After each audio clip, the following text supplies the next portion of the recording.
It's really important because I think we often don't see the connection between, urging residents to buy bottled water, in a moment of real vulnerability, and then also cutting programs like food stamps, which are meant to help the most vulnerable among us. I mean, can Democrats make this argument? Because it seems like Republicans are trying to get some sort of mileage out of this, political mileage, if you will, out of this train crash in terms of their attacks on the Democratic governor of the state. Alex, what's sad is that this has turned into a political football. I mean, what's happening to the people in East Palestine is horrific. It's one of the largest environmental disasters. These are working class folks, almost 70% in poverty, as you pointed out. Many face deindustrialization, jobs going offshore. And what we have to do as a country is come together to support the programs you mentioned so that people have assistance, to support making sure that these railroads are safe, that we are holding corporate railroads accountable with safe laws and emergency brakes. And we, instead of throwing punches at each other in a partisan way, I mean, let's focus on the people there who are suffering.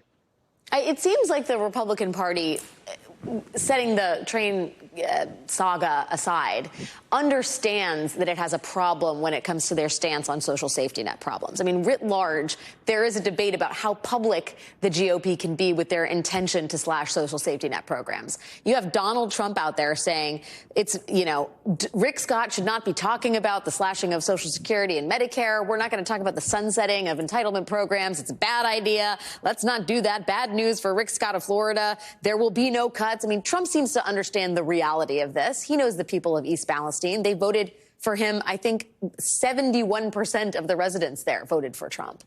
And yet, there's a parallel universe in which the party, especially in Washington, continues forward trying to do the very thing that they say they're not trying to do. Do you think that hypocrisy comes home to roost as they try and slash SNAP ahead of the passage of the Farm Bill? I do. Look, Alex, there's a reason Donald Trump won the presidency and Mitt Romney didn't. What Donald Trump tried to do is he realized that the Republicans needed to win the working class. Well, you can't be a working class party when you're for cutting the very benefits to the working class. And now there are people in the Congress who are saying slash Social Security, slash Medicare, slash the programs that would help people in East Palestine. And I think you've got Donald Trump looking at this saying they're committing political suicide. A lot of the policies that he rejected, of Paul Ryan, of Mitt Romney, to try to fashion a more working class constituency are ones that the extreme wing in the House and Senate aren't in agreement with. And that, I think, would be a political disaster for them in these battleground states. I have to ask you, Matt Gaetz and Lauren Boebert co-authored a letter about, again, food stamps, SNAP, and I want to read you a selection from it. As the United States approaches the brink of untenable debt levels, I write to urge you to work with the U.S. Congress to enact work requirements as a feature of welfare reform. These incentives will prevent the condemnation of SNAP beneficiaries to a life of dependency. Instead, incentives will restore their dignity. Work requirements for able-bodied adults promote community engagement and a transition to self-sufficiency. Breaking this poverty trap will help future generations avoid welfare programs altogether. I mean, this is the age-old dignity argument about getting people off the social safety net. That Republicans, I'm old enough to remember when this is Mitt Romney and Paul Ryan's primary argument for governing. Are you surprised to see the Gaetzes and Boeberts of the party embracing this? And what do you think that portends for, future legislative sessions where they've shown to have so much power in Kevin McCarthy's caucus? They do have power, and it's a substantive mistake. It's a political mistake. Alex, it's important to realize they are work requirements in a lot of the SNAP benefits.